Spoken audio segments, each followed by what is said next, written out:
Some people begin fading by 80, others begin again at 95. What made the difference was never luck or genes or magic. It was how they moved through quiet. No one lived louder. They lived closer to their own breath, to their own hands, to the small sacred things they refused to let go. They didn't chase longevity. They didn't declare victory. They simply practiced softness with discipline. And in doing so, they stayed. 1. Curiosity, the mind that wandered softly. Edith was 92 when she asked the librarian why some dreams feel heavier in winter. She didn't expect an answer. She just wanted to keep asking. Her house had no television, but the shelves bowed under the weight of wondering. Books with dog-eared corners, notes in the margins, not for remembering, but for revisiting. She kept a pencil in her sleeve, not to underline.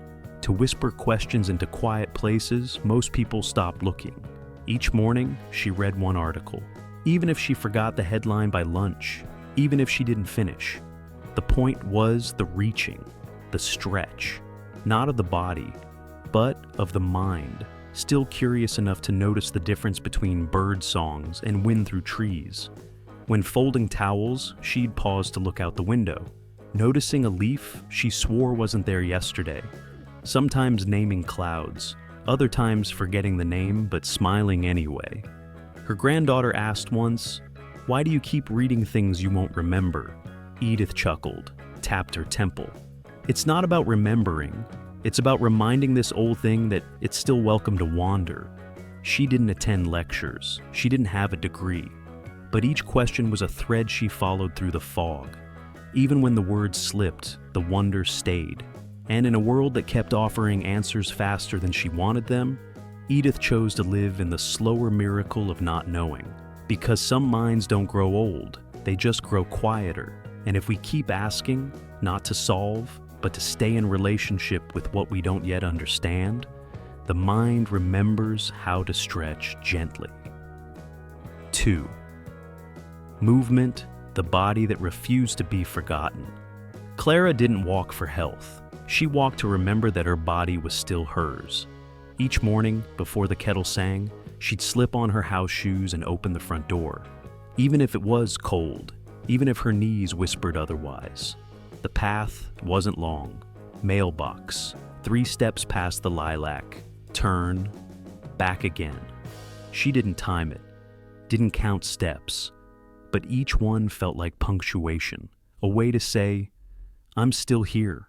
Still inside this skin." Her neighbors saw her as routine, predictable, the old woman with the blue scarf and the deliberate gait. But they didn't see how many mornings she had to negotiate with the part of her that wanted to stay still. Stillness for Clara wasn't peace, it was forgetting. She'd once read that muscles begin to unlearn motion when they aren't invited into it.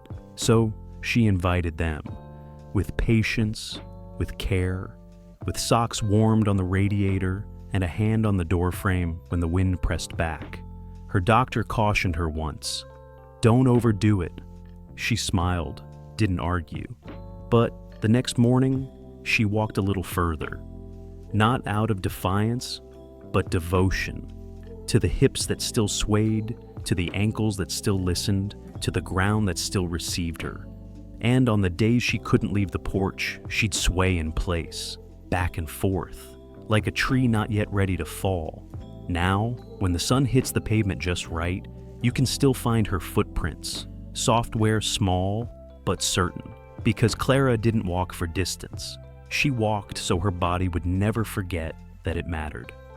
3. Connection, the voice that still reached out. Bob didn't need replies, he just needed ink.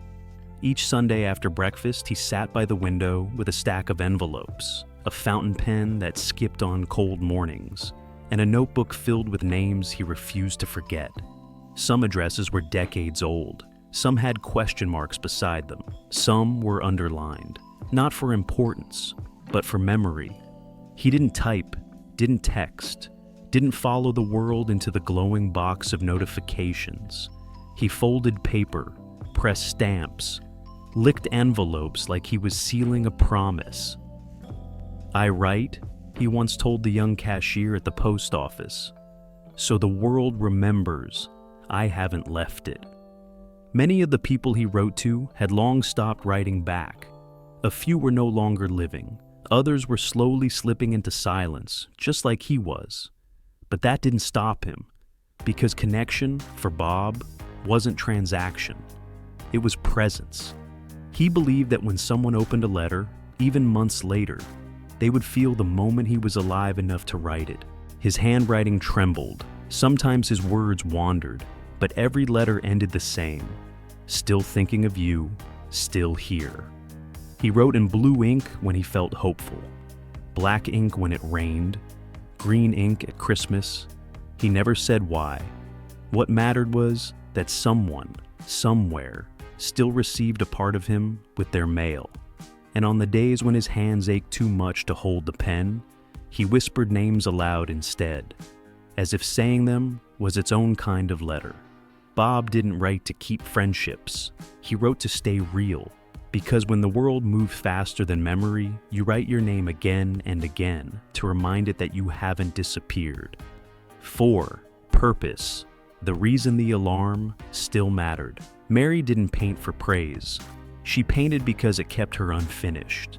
Each morning, after toast and tea, she sat at the small table by the window, sunlight flickering over her worn easel, and opened the same set of colors she'd used for years. The brushes were frayed, the paints half dried, but her hands, though trembling, still reached forward as if to greet herself. She didn't call it art, she called it staying. Some days she painted fields, others a single tree, or nothing that looked like anything at all. What mattered was that the brush still moved. When her grandson asked once, "Why do you keep painting if no one sees them?"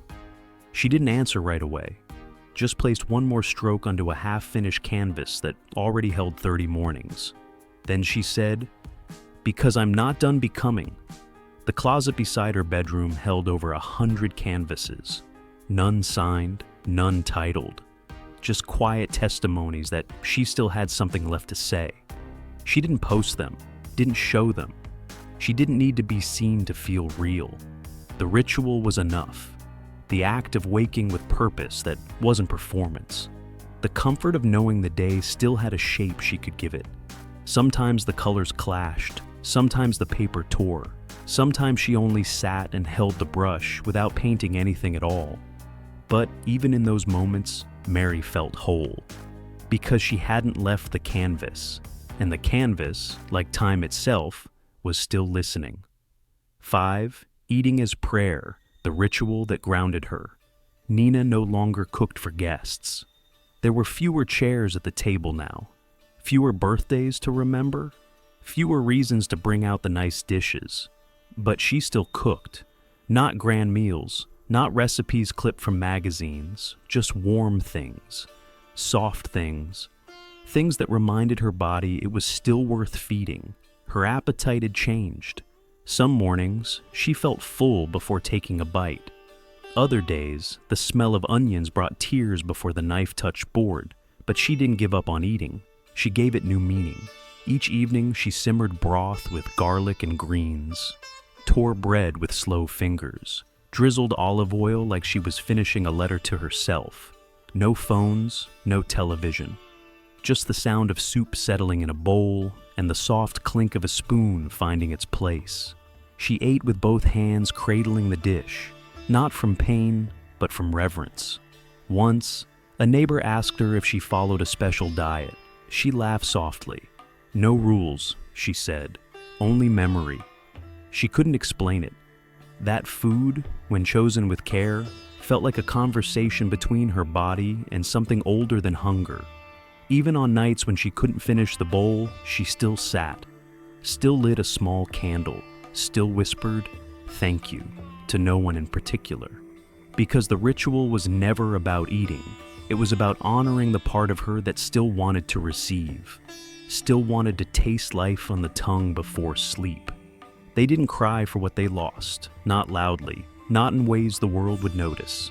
But grief lived with them, folded into socks, lurking in the back of closets where dresses no longer zipped and shoes no longer made sense. It wasn't dramatic, it was daily. A jar they could no longer open, a friend they hadn't heard from in 2 seasons, a name that hovered just out of reach. Grief wasn't the end of something.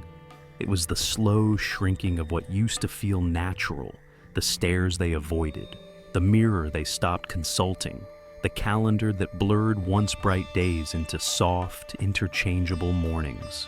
But here's what mattered. They noticed.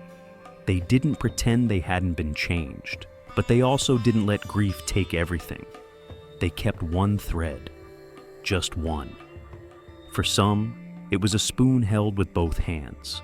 For others, it was a walk to the mailbox with shoes that no longer tied, a sentence scrawled in shaking ink, a brushstroke without color, a name whispered aloud before sleep. These weren't acts of defiance. They were declarations. Quiet, sacred declarations.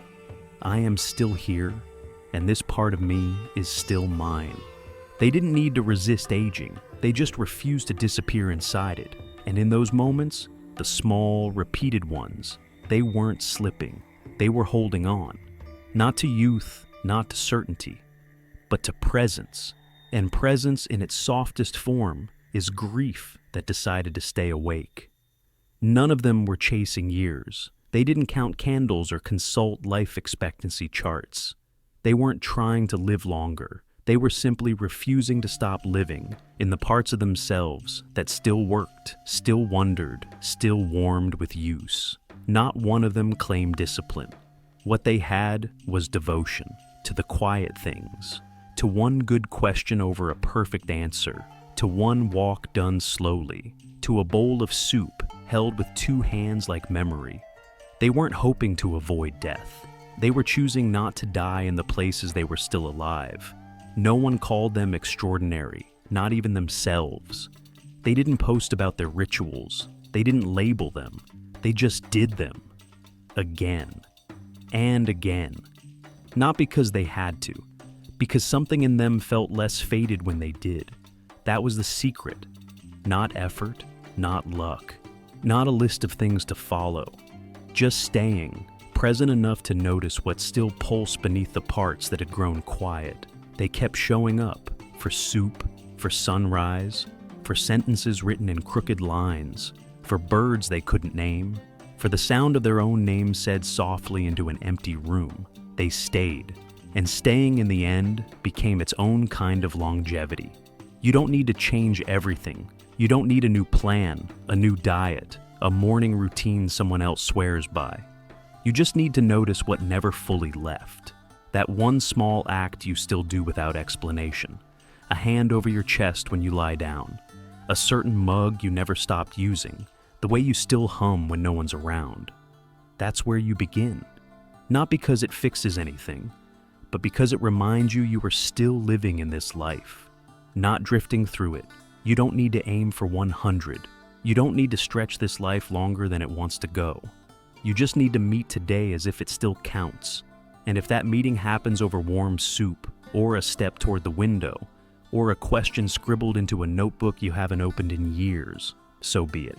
The rituals aren't important because they're impressive. They're important because they root you in the fact that you're still becoming, still worthy of your own attention, still able to show up for yourself in a way that no one else can. And if that's all you do, just show up, then you've already done enough. If something in this story felt familiar, let that be your thread. Follow it, gently, without urgency. And if you ever forget, just pause. Place your hands where you still feel warm, and begin again. We'll be here just as quiet, just as slow. Until next time, take one slower breath and take care of your story.